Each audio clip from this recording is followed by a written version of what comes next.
പ്രത്യാശ നമ്മെ നിരാശരാക്കുന്നില്ല. പഠനശിബിരം 3-ാം ദിവസം. ഇന്നേ ദിവസം നമ്മൾ പഠനവിധേയമാക്കുന്നത്, ധ്യാന വിഷയമാക്കുന്നത് പരിശുദ്ധ ഫ്രാൻസിസ് മാർപ്പാപ്പയുടെ പ്രത്യാശ നമ്മെ നിരാശരാക്കുന്നില്ല എന്ന ലെറ്ററിൻ്റെ 3-ാമത്തെ നമ്പറാണ്. അതിൻ്റെ വിഷയം പ്രധാനമായിട്ടും പറയുക റോമാക്കാർക്ക് എഴുതിയ ലേഖനം 5-ാം അധ്യായം 10-ാമത്തെ വാക്യമാണ്. നാം ശത്രുക്കളായിരിക്കെ അവിടുത്തെ പുത്രൻ്റെ മരണത്താൽ ദൈവവുമായി അനുരഞ്ജപ്പെട്ടുവെങ്കിൽ അവിടുത്തെ ജീവനാൽ നാം രക്ഷിക്കപ്പെടും എന്നത് കൂടുതൽ തീർച്ചയുള്ളതാണല്ലോ. ഇതാണ് എൻ്റെ അടിസ്ഥാന വാക്യമായിട്ട് നിൽക്കുക. ഈ എഴുത്തിൻ്റെ പ്രധാനപ്പെട്ട അടിസ്ഥാന വാക്യം റോമ 5:5 തന്നെയാണ്. പ്രത്യാശ നമ്മെ നിരാശരാക്കുന്നില്ല. അതാണ് കഴിഞ്ഞ ദിവസം നമ്മൾ കണ്ടത്. എന്നാൽ ഈ ഒരു ഖണ്ഡികയിൽ, ഈ ഒരു നമ്പറിൽ പരിശുദ്ധ പിതാവ് സൂചിപ്പിക്കുന്നത് ഈ 5-ാം അധ്യായം 10-ാമത്തെ വാക്യമാണ്. അതിൻ്റെ അടിസ്ഥാനത്തിലാണ്. അതുപോലെ തന്നെ 8-ാം അധ്യായം 35-ാം വാക്യം, 37-ാം വാക്യം മുതൽ 39 വരെയുള്ള വാക്യങ്ങളും ഈ ഒരു ഖണ്ഡികയിൽ നമ്മൾ പ്രത്യേകമായിട്ട് പരിശോധിക്കുന്നുണ്ട്. ഇവിടെ നമ്മൾ പ്രത്യാശയുടെ അടിസ്ഥാനം ഈശോ മിശിഹായിലുള്ള ഈശോ മിശിഹായുടെ കുരിശിലെ പിളർക്കപ്പെട്ട ഹൃദയത്തിൽ നിന്നും ഉത്ഭവിക്കുന്ന സ്നേഹമാണെന്ന് പരിശുദ്ധ പിതാവ് പറയുകയാണ്. അത് കാൽവരിയിൽ നമുക്ക് വേണ്ടി പിളർക്കപ്പെട്ട ഈശോയുടെ ഹൃദയത്തിൽ നിന്ന് ഉത്ഭവിക്കുന്ന സ്നേഹമാണ് നമ്മുടെ പ്രത്യാശയുടെ അടിസ്ഥാനം. അതായത് ഈശോയുടെ തിരുഹൃദയമാണ് പ്രത്യാശയുടെ അടിസ്ഥാനമെന്ന് അവിടെ സൂചിപ്പിക്കുക. 5-ാം അധ്യായം 10-ാം വാക്യത്തിൽ പറയുന്നത് ഒരു അനുരഞ്ജനത്തിൻ്റെ കുറിച്ചാണ് പ്രധാനമായിട്ടും സൂചിപ്പിക്കുക. ഒരു അനുരഞ്ജനത്തിൻ്റെ യുക്തിയെക്കുറിച്ചാണ് അവിടെ പറയുക. പൗലോസ് അപ്പോസ്തലൻ പ്രത്യാശയുടെ തീർച്ചയെ യുക്തിപരമായി സ്ഥാപിക്കുന്ന കാര്യമാണ് നമ്മളവിടെ കാണുക. അടിസ്ഥാനപരമായി നാം ശത്രുക്കളായിരുന്നിട്ടും എന്നുള്ളതാണ്. അതാണ് അടിസ്ഥാനമെന്ന് പറയുന്നത്. പാപം ചെയ്യുന്നവരെല്ലാം ദൈവത്തിൽ നിന്നും അകന്നു നിൽക്കുന്നവരാണ്. അങ്ങനെ നാം ശത്രുക്കളായിരുന്നിട്ടും, അതായത് ദൈവം ക്രിസ്തുവിൻ്റെ മരണത്താൽ നമ്മെ അനുരഞ്ജിപ്പിച്ചു. ഇതാണ് ഏറ്റവും പ്രയാസമുള്ളതും വലിയതുമായ സ്നേഹമെന്ന് പറയുന്നത്. അവൻ്റെ പുത്രൻ്റെ മരണത്താൽ, ഈശോയുടെ മരണത്താൽ മനുഷ്യകുലത്തെ ദൈവവുമായിട്ട് അനുരഞ്ജനം നടത്തി എന്നുള്ളതാണ്. അതാണ് ഏറ്റവും വലിയ സ്നേഹമെന്ന് പറയുന്നത്. ഈ അനുരഞ്ജനം സംഭവിച്ച സ്ഥിതിക്ക് ഇപ്പോൾ ജീവിക്കുന്ന ക്രിസ്തുവിൻ്റെ ജീവനാൽ നാം പൂർണ്ണമായി രക്ഷിക്കപ്പെടും എന്നുള്ളത് കൂടുതൽ തീർച്ചയുള്ളതാണെന്നാണ് പൗലോസ് അപ്പോസ്തലൻ പറയുക. അതാണ് എൻ്റെ അടിസ്ഥാനം. യുക്തി എന്ന് പറയുന്ന കാര്യം ഇതാണ്. ഞാൻ ശത്രുക്കളായിരുന്നു എങ്കിലും ഏറ്റവും പ്രയാസമുള്ളതും വലിയതുമായ ഒരു കാര്യം അവൻ ക്രിസ്തുവിൻ്റെ മരണത്താൽ നമ്മയുമായിട്ട് അനുരഞ്ജിപ്പിച്ചു. ഈ അനുരഞ്ജനം സംഭവിച്ച സ്ഥിതിക്ക് ആ ക്രിസ്തുവിൻ്റെ ജീവനാൽ നമ്മൾ പൂർണ്ണമായി രക്ഷിക്കപ്പെടും. അതുകൊണ്ടാണ് പൗലോസ് അപ്പോസ്തലൻ ഇത് തീർച്ചയുള്ള കാര്യമാണ് എന്ന് പറയുന്നതിൻ്റെ കാരണമെന്ന്. അതിൻ്റെ സന്ദേശം ഇതേ ഉള്ളൂ. വളരെ ചുരുക്കി അതിൻ്റെ സന്ദേശം എന്നാൽ ഏറ്റവും വലിയ ത്യാഗമായ മരണം വഴി നമ്മെ ദൈവം തീർച്ചയായും നമ്മെ രക്ഷിക്കുകയും പരിപാലിക്കുകയും ചെയ്യും. ഈ സ്നേഹമാണ് നമ്മുടെ പ്രത്യാശയുടെ ഏറ്റവും ശക്തമായ അടിത്തറ. ഇതാണ് പൗലോസ് അപ്പോസ്തലൻ പറയുക. കുരിശുമരണം എന്ന് പറയുന്നത് ഏറ്റവും വലിയ ത്യാഗമായ മരണമാണ്. ആ മരണം വഴി നമ്മെ അനുരഞ്ജിപ്പിച്ച ദൈവം തീർച്ചയായും നമ്മെ രക്ഷിക്കുകയും പരിപാലിക്കുകയും ചെയ്യും. ഈ ദൈവത്തിൻ്റെ സ്നേഹത്തിലുള്ള നമ്മുടെ പ്രത്യാശയാണ് ഏറ്റവും ശക്തമായ അടിത്തറയെന്ന് പറയുക. അതുപോലെ തന്നെ വിശ്വാസ ജീവിതത്തിൽ പ്രത്യാശയുടെ വളർച്ചയുടെ ഘട്ടങ്ങൾ നമ്മൾ തിരിച്ചറിയേണ്ടതായിട്ടുണ്ട്. പ്രത്യാശ വിശ്വാസ ജീവിതത്തിൽ ആരംഭിക്കുകയും പരിശുദ്ധാത്മാവിനാൽ നവീകരിക്കപ്പെടുകയും ചെയ്യുന്ന ഒരു സജീവമായ പ്രക്രിയയാണ്. പ്രത്യാശ എന്ന് പറയുന്നത് അത് നമ്മുടെ വിശ്വാസ ജീവിതത്തിൽ ആരംഭിക്കണം. ബുദ്ധി കൊണ്ട് എന്നതിനേക്കാൾ ഉപരിയായിട്ട് വിശ്വാസം, പൗലോസ് അപ്പോസ്തലന് മുമ്പ് നമ്മൾ കണ്ട കാര്യം യുക്തി കൊണ്ട് കൃത്യമായിട്ട് പറയുന്നുണ്ട്. ആ യുക്തിയിൽ നിന്നും അടുത്ത കാര്യത്തിൽ വരികയാണ്, വിശ്വാസത്തിൻ്റെ തലത്തിലേക്ക് വരുവാണ്. വിശ്വാസ ജീവിതത്തിൽ ആരംഭിക്കുകയും പരിശുദ്ധാത്മാവിനാൽ നവീകരിക്കപ്പെടുകയും ചെയ്യുന്ന ഒരു സജീവമായ പ്രക്രിയയാണ് പ്രത്യാശ. നമ്മൾ ആവർത്തിച്ച് മനസ്സിലാക്കേണ്ട കാര്യമെന്ന്. പ്രത്യാശ എന്ന് പറയുന്നത് നല്ല കാര്യം എൻ്റെ ജീവിതത്തിൽ സംഭവിക്കുമെന്ന് വിചാരിച്ചിരിക്കുന്ന ലോകത്തിൻ്റെതായ ഒരു ചിന്തയല്ല, ഒരു ശുഭാപ്തി വിശ്വാസത്തിന് അല്ല ഇവിടെ പ്രത്യാശ എന്നുകൊണ്ട് പൗലോസ് അപ്പോസ്തലൻ പറയുക. അത് വിശ്വാസത്തിൽ ആരംഭിച്ച് പരിശുദ്ധാത്മാവിനാൽ നവീകരിക്കപ്പെടണം. അത് എപ്പോഴും ശ്രദ്ധിക്കേണ്ട കാര്യമാണ്. പരിശുദ്ധാത്മാവിനാൽ നവീകരിക്കപ്പെടണം. അതിന് സഭയോട് ചേർന്നാണ് പരിശുദ്ധാത്മാവിൻ്റെ നവീകരണം സംഭവിക്കുന്നത് എന്ന കാര്യം മറന്നു പോകരുത്. അപ്പോൾ അതിൻ്റെ വിവിധ ഘട്ടങ്ങൾ നമ്മൾ കാണുകയാണ്. ഒന്നാമത്തെ ഘട്ടം എന്ന് പറയുന്നത് തുടക്കമാണ്, ആരംഭം. അത് ജ്ഞാനസ്നാനമാണ്. പ്രത്യാശയുടെ വിത്ത് നടപ്പെടുന്നത് അവിടെയാണ്, വിത്തിടുക. അതുകൊണ്ട് പരിശുദ്ധാത്മാവിനാൽ ാണ് നവീകരിക്കപ്പെടുന്നത് പറയുമ്പോൾ നമുക്കറിയാം, മാമോദീസ വഴിയായിട്ടാണ് നമ്മൾ പരിശുദ്ധാത്മാവിനെ ആദ്യം സ്വീകരിക്കുക. അത് നമ്മുടെ വളർച്ചയുടെ ആരംഭമാണ്, വിശ്വാസ വളർച്ചയുടെ ആരംഭമാണ്. പ്രത്യാശയുടെ വിത്ത് ഈ ജ്ഞാനസ്നാനത്തിലാണ് മാമോദീസയിൽ നൽകുക. അതാണ് ഒന്നാമത്തെ ഘട്ടം. രണ്ടാമത്തെ ഘട്ടം എന്ന് പറയുന്നത് വളർച്ചയാണ്. അതായത് മാമോദീസ സ്വീകരിച്ച പ്രത്യാശയുടെ വിത്ത് നമ്മൾ നട്ടു, നമ്മൾ ആ നട്ട വിത്തിനെ വളർച്ചയുണ്ടാവണം. അത് ദൈവകൃപയോടുള്ള തുറവി എന്നാണ് നമ്മൾ തിരിച്ചറിയേണ്ടത്. മാമോദീസാവയിൽ നമുക്ക് കൃപാവരങ്ങൾ ലഭിക്കുന്നു. ആ ലഭിക്കുന്ന കൃപാവരങ്ങളുള്ള തുറവി എങ്ങനെയുള്ളതായിരിക്കണം? അതായത് ദൈവത്തിൻ്റെ കൃപയുടെ ദാനങ്ങൾ സ്വീകരിക്കുമ്പോഴാണ് പ്രത്യാശ നമ്മൾ ശക്തിപ്പെടുക. ദൈവം ദാനമായി നൽകുന്ന കൂദാശകൾ, ജ്ഞാനസ്നാനത്തിലൂടെ നമുക്ക് പരിശുദ്ധാത്മാവിനെ ദാനമായി നൽകി. അതുപോലെ തന്നെ കുമ്പസാരം, വിശുദ്ധ കുർബാന, അങ്ങനെ ഈ മാമോദീസ ലഭിച്ചവരെയും മുന്നോട്ടുള്ള ഓരോ കൂദാശകളുടെ സ്വീകരണം വഴി, പ്രത്യേകിച്ച് കുമ്പസാരം എന്ന കൂദാശയും അതുപോലെ തന്നെ കൂദാശ വഴി ദൈവകൃപയോട് തുറവിയുള്ളവരായിരിക്കണം. ദൈവകൃപയുടെ ദാനങ്ങൾ സ്വീകരിക്കുമ്പോഴും പ്രത്യാശ ശക്തിപ്പെടും. അതായത് രണ്ടാമത്തെ ഘട്ടം എന്ന് പറയുന്നത് തുറവിയാണ്. മൂന്നാമത്തെ ഘട്ടം എന്ന് പറയുന്നത് സ്ഥിരീകരണമാണ്. പരിശുദ്ധാത്മാവിൻ്റെ പ്രവർത്തനം നമ്മൾ സ്ഥിരീകരിക്കപ്പെടുന്നു. അവൻ ചെയ്യുന്നതെല്ലാം പരിശുദ്ധാത്മാവിൽ നിരന്തരമായി നവീകരിക്കപ്പെട്ട ഒരു വ്യക്തിയായി മാറുകയാണ്. അത് പരിശുദ്ധാത്മാവിൻ്റെ നിരന്തരമായ നവീകരണത്തിലൂടെ ആണ് പ്രത്യാശ നമ്മിൽ ഉറപ്പിക്കപ്പെടുക. അത് പരിശുദ്ധാത്മാവിൻ്റെ പ്രവർത്തനം ഒരുവനിൽ നടന്ന് കണ്ടു തുടങ്ങുന്ന സമയമാണ്. അപ്പം അതുകൊണ്ട് പ്രത്യാശയുടെ വിവിധ ഘട്ടങ്ങളെന്ന് പറയുന്നത് നമ്മുടെ ജീവിതത്തിൽ ഒരു വളർച്ച ഘട്ടം എന്ന് തുടക്കം മാമോദീസയാണ്, 2 വളർച്ചയാണ്, അത് ദൈവത്തിൻ്റെ കൃപയോടുള്ള തുറവിയാണ്, 3 ശുദ്ധീകരണമാണ്. ഇങ്ങനെയുള്ള പരിശുദ്ധാത്മാവാണ് പ്രത്യാശയുടെ കെടാവിളക്കായിട്ട് നമ്മുടെ മുമ്പിൽ നിൽക്കുക. നമ്മുടെ പ്രത്യാശയ്ക്ക് തകർച്ച സംഭവിക്കാത്തതിൻ്റെ കാരണം അതിനെ ജ്വലിപ്പിച്ചു നിർത്തുന്ന പരിശുദ്ധാത്മാവിൻ്റെ നിത്യ സാന്നിധ്യമാണ്. മാമോദീസ വഴി നമുക്ക് ലഭിച്ച പരിശുദ്ധാത്മാവ് നമ്മിൽ നിത്യം കുടികൊള്ളുന്നുണ്ട്. ആ പരിശുദ്ധാത്മാവ് ഒരിക്കലും നമ്മളിൽ നിന്നും നഷ്ടപ്പെട്ടു പോവുകയില്ല. പക്ഷേ പരിശുദ്ധാത്മാവിനോടുള്ള തുറവി നമുക്ക് നഷ്ടപ്പെട്ട് കഴിയുമ്പോൾ പ്രത്യാശ നമ്മളിൽ നിന്നും പോകും. ആത്മാവ് നമ്മുടെ ഹൃദയത്തിലിരുന്ന്, നമ്മുടെ ഉള്ളിലിരുന്ന് നമ്മുടെ വിഷമസന്ധി നമുക്ക് വീണ്ടും നെടുവേർപ്പെടും. പക്ഷേ നമുക്ക് തുറവി ഉണ്ടെങ്കിൽ മാത്രമേ പരിശുദ്ധാത്മാവ് നമ്മിൽ നമ്മൾ പറഞ്ഞ 3 ഘട്ടത്തിലെ ആ സ്ഥിരീകരണം നമ്മിൽ പ്രവർത്തിക്കാനായിട്ട് സാധിക്കുകയുള്ളൂ. അപ്പോൾ അതിനൊരു മാർഗമെന്ന് പറയുന്നത് തീർത്ഥാടക സഭയിൽ നമ്മൾ സജീവമായി ആയിരിക്കുക എന്നുള്ളതാണ്. നമ്മൾ ഈ ലോകത്തിലൂടെ യാത്ര ചെയ്യുന്നവരാണ്. നമ്മുടെ യാത്രയിൽ നമ്മെ പ്രകാശപൂരിതമാക്കുന്നത് പരിശുദ്ധാത്മാവാണ്. ഈ പരിശുദ്ധാത്മാവിൻ്റെ ഈ കൃപകൾ, സാന്നിധ്യം അല്ലെങ്കിൽ കൃപയുടെ നിറവ് നമുക്ക് ലഭിക്കുന്നത് തീർത്ഥാടക സഭയിലൂടെയാണ്. അതുപോലെ തന്നെ ഈ പരിശുദ്ധാത്മാവ് തീർത്ഥാടക സഭയുടെ ഒരു കെടാവിളക്കാണ്.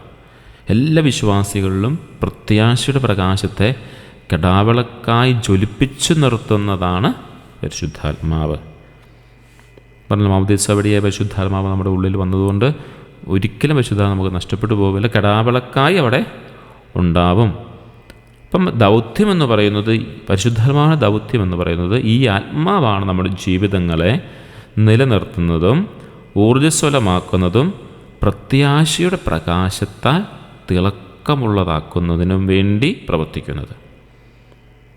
അപ്പോൾ നമ്മുടെ ജീവിതത്തിൽ പ്രത്യാശ നിലനിർത്തുന്നത്, ഊർജ്ജസ്വലത ഉണ്ടാക്കുന്നത്, പ്രത്യാശയുടെ പ്രകാശത്തെ തിളക്കമുള്ളതാക്കി തീർക്കുന്നതൊക്കെ പ്രവർത്തിക്കുന്നത് പരിശുദ്ധാത്മാവാണ്.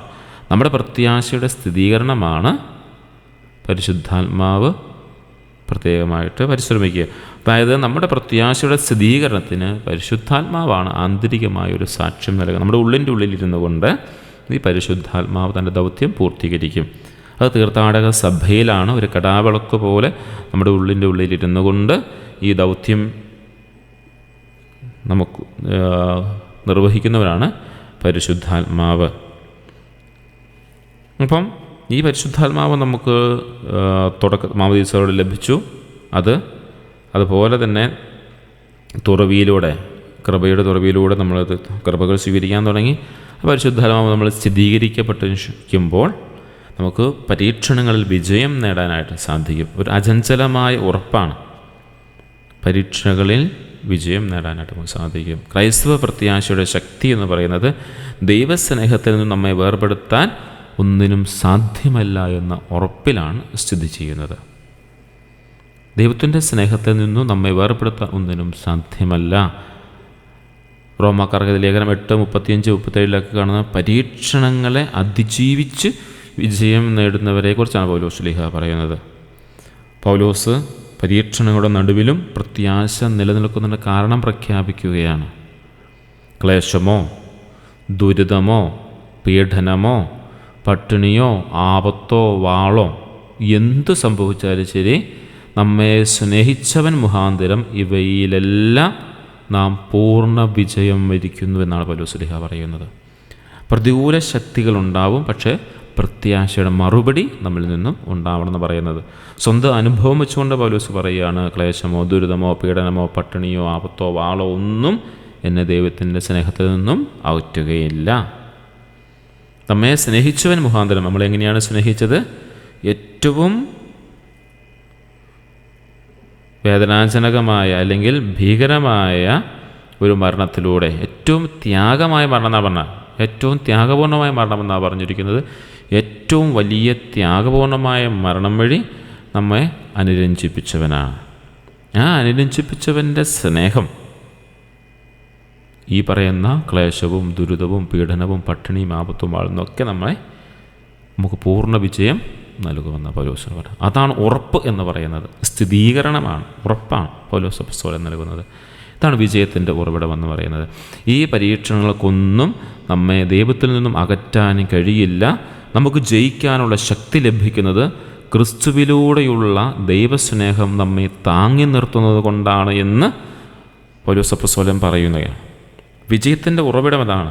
പലപ്പോഴും നമ്മൾ വിജയം എവിടെ നിന്നാണ് ലഭിക്കുക, അതിൻ്റെ ശക്തി ഉറവിടം എന്താണ്, എന്ത് ചെയ്താലാണ് ജയിക്കാൻ സാധിക്കുക, എന്ത് ചെയ്താലാണ് നമുക്ക് കൂടുതൽ ഉയരങ്ങളിലേക്ക് എത്താൻ സാധിക്കുക, വിജയിക്കാൻ സാധിക്കുക എന്ന് ചോദിക്കുന്നവർക്കൊക്കെ വിശ്വാസത്തോടുകൂടി കാണുന്നവർക്കുള്ള ഒരു കാര്യമാണ് പറയുന്നത്. വിജയത്തിൻ്റെ ഉറവിടമെന്ന് പറയുന്നത് ക്രിസ്തുവിലൂടെയുള്ള ദൈവസ്നേഹമാണ്. ആ ദൈവസ്നേഹം നമ്മെ താങ്ങി നിർത്തുന്നു എന്നുള്ളതാണ്. ഈശോയിലൂടെ, അവൻ്റെ ത്യാഗപൂർണമായ പീഡാസഹന മരണോദ്ധാനത്തിലൂടെ, അതായത് ക്രിസ്തുവിൻ്റെ സ്നേഹത്തിലൂടെ ദൈവം നമ്മെ താങ്ങി നിർത്തുന്നതാണ് നമ്മുടെ വിജയത്തിൻ്റെ ഉറവിടം അല്ലെങ്കിൽ വിജയത്തിൻ്റെ അടിസ്ഥാനം. അങ്ങനെയുള്ള ആ സ്നേഹത്തിൽ നിന്നും, ദൈവസ്നേഹത്തിൽ നിന്നും ഞാൻ വേർപിരിയുകയില്ല എന്നാണ് പൗലോസ് അപ്പോസ്തലൻ പറയുക.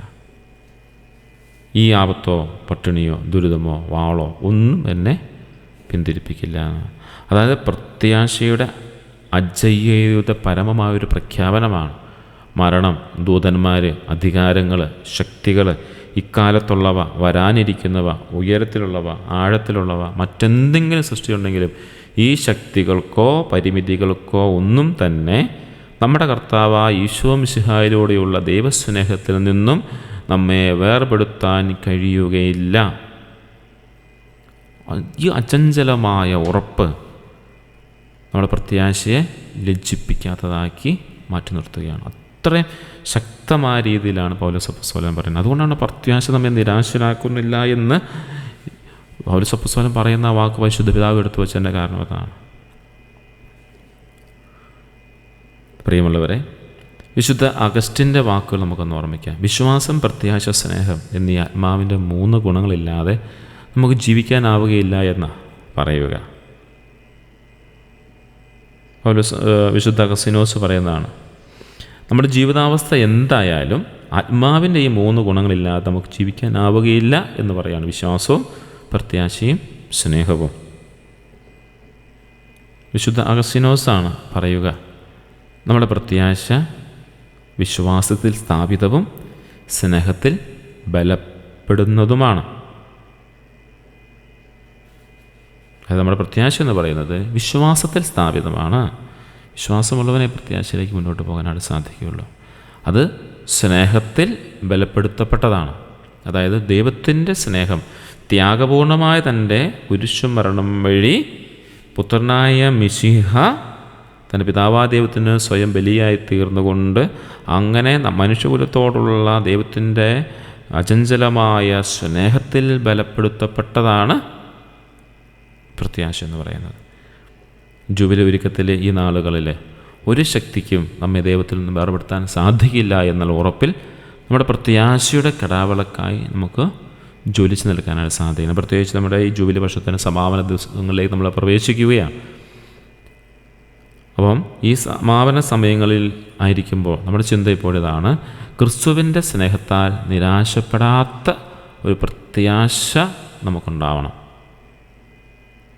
ക്രിസ്തുവിൻ്റെ സ്നേഹത്തിൽ നിന്ന് ഒരിക്കലും നമ്മെ മാറ്റിക്കൊണ്ടു പോകില്ല എന്നുള്ളൊരു ചിന്ത, ഒരു തീരുമാനം നമുക്ക് നമ്മുടെ ജീവിതത്തിൽ ഉണ്ടാവണം.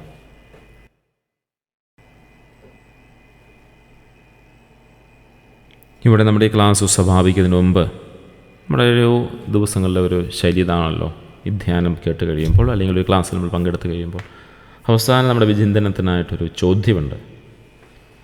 ഇന്നത്തെ നമ്മുടെ ചോദ്യം ഇതാണ്: ക്ലേശമോ ദുരിതമോ മരണമോ അധികാരങ്ങളോ ഒന്നിനും ക്രിസ്തുവിനോടുള്ള സ്നേഹത്തിൽ നിന്നും നമ്മെ വേർപെടുത്താൻ കഴിയുകയില്ല എന്ന ഉറപ്പ് നിങ്ങൾക്കുണ്ടോ എന്നുള്ളത് നമുക്ക് ഓരോരുത്തർക്കും ഉണ്ടോ? ഈ ക്ലാസ് കേൾക്കുന്ന ഈ വിചിന്തനത്തിലായിരിക്കുന്ന നമുക്ക് ക്ലേശമോ ദുരിതമോ മരണമോ അധികാരങ്ങളോ ഒന്നിനും എൻ്റെ ക്രിസ്തുവിനോടുള്ള എൻ്റെ സ്നേഹത്തിൽ നിന്നും എന്നെ വേർപെടുത്താൻ കഴിയില്ല എന്ന് ഉറപ്പ് നിങ്ങൾക്കുണ്ടോ? ജീവിതത്തിലെ ഏറ്റവും കഠിനമായ പരീക്ഷണങ്ങളെ നേരിടുമ്പോൾ ഈ അചഞ്ചലമായ ഉറപ്പ് നിങ്ങൾക്ക് എങ്ങനെയാണ് പൂർണ്ണ വിജയം നേടാൻ ശക്തി നൽകുന്നത്? ഒന്ന് ധ്യാനിക്കാം. ഒന്ന്, നമുക്ക് ദൈവത്തിൽ നിന്നും ദൈവത്തിൻ്റെ സ്നേഹത്തിൽ നിന്നും അകന്നു പോകാത്ത ഒരു ഉറപ്പ്, അകന്നു പോകില്ല എന്നുള്ളൊരു ഉറപ്പുണ്ടോ പ്രത്യേകിച്ച് ഈ ആധുനിക കാലഘട്ടത്തിൽ? അങ്ങനെ അചഞ്ചലമായ ഉറപ്പ് നിങ്ങൾക്ക് എങ്ങനെയാണ് പൂർണ്ണ വിജയം നേടാൻ ശക്തി നൽകുന്നത്? സാധിക്കുമെങ്കിൽ കമൻ്റായിട്ട് എഴുതിയിട്ട് കൊള്ളുക. ഇല്ലെങ്കിൽ നിങ്ങളുടെ വ്യക്തി ജീവിതത്തിൽ ഉറപ്പായും ഈ ചോദ്യം ചോദിക്കണം. അത് നമ്മുടെ പ്രത്യാശയിൽ കൂടുതൽ വളർത്തും, വിശ്വാസത്തിൽ കൂടുതൽ വളർത്തും, അതുപോലെ തന്നെ ഈശോയുടെ സ്നേഹത്തിൽ നമ്മെ കൂടുതൽ വളർത്തുകയും ചെയ്യും. അപ്പോൾ അതുകൊണ്ട് ഇന്നത്തെ ദിവസത്തിൻ്റെ ക്ലാസ്സിൻ്റെ ആരംഭം തന്നെ എങ്ങനെയായിരുന്നു? നമുക്ക് വേണ്ടി മുറിവേൽപ്പിക്കപ്പെട്ട പിളർക്കപ്പെട്ട ഈശോയുടെ തിരുഹൃദയവുമായി ബന്ധപ്പെട്ടാണ് തുടങ്ങിയത്. അതുപോലെ തന്നെ വിശുദ്ധ അഗസ്തീനോസിൻ്റെ വാക്കുകളിലൂടെയാണ് നമ്മൾ സമാപിപ്പിച്ചത്. ഈ 3 കാര്യം, വിശ്വാസവും പ്രത്യാശയും സ്നേഹമില്ലാത്ത നമുക്ക് ജീവിക്കാനാവുകയില്ല എന്നുള്ള കാര്യമായിരുന്നു. ഇപ്പോൾ നമുക്ക് വിചിന്തനത്തിന് വിധേയമാക്കാം. നമ്മുടെ ജീവിതത്തിൽ കൂടുതൽ ദൈവാനുഗ്രഹം ഉണ്ടാവട്ടെ. അങ്ങനെ നമുക്ക് ക്രിസ്മസിനായിട്ട് നല്ലപോലെ ഒരുങ്ങാം. ക്രിസ്മസിന് മാത്രമല്ല, മുന്നോട്ടുള്ള ദിവസങ്ങളിലും നമുക്ക് ഈ ക്ലാസ്സുകൾ കൂടുതൽ ഉപകാരപ്പെടുന്നതാണ്. സാധിക്കുമെങ്കിൽ നമുക്ക് നമ്മുടെ സൗഹൃദ വലയങ്ങളിലേക്കുള്ളവർക്ക് കൂടി നമുക്ക് ഈ ക്ലാസ്സുകൾ നൽകാം. അവരും പ്രത്യാശയുള്ളവരായിരിക്കട്ടെ. കൂടുതൽ ദൈവവിശ്വാസവും കൂടുതൽ പ്രത്യാശയും നമ്മളായിരിക്കുന്നിടത്തും വിതയ്ക്കുവാനായിട്ട്, പ്രഘോഷിക്കുവാനായിട്ട് വിളിക്കപ്പെട്ടവരാണ് എന്നുള്ള കാര്യവും നമുക്ക് മറക്കാതിരിക്കാം. ഈശോ നമ്മെല്ലാവരെയും സമർത്ഥമായി അനുഗ്രഹിക്കട്ടെ.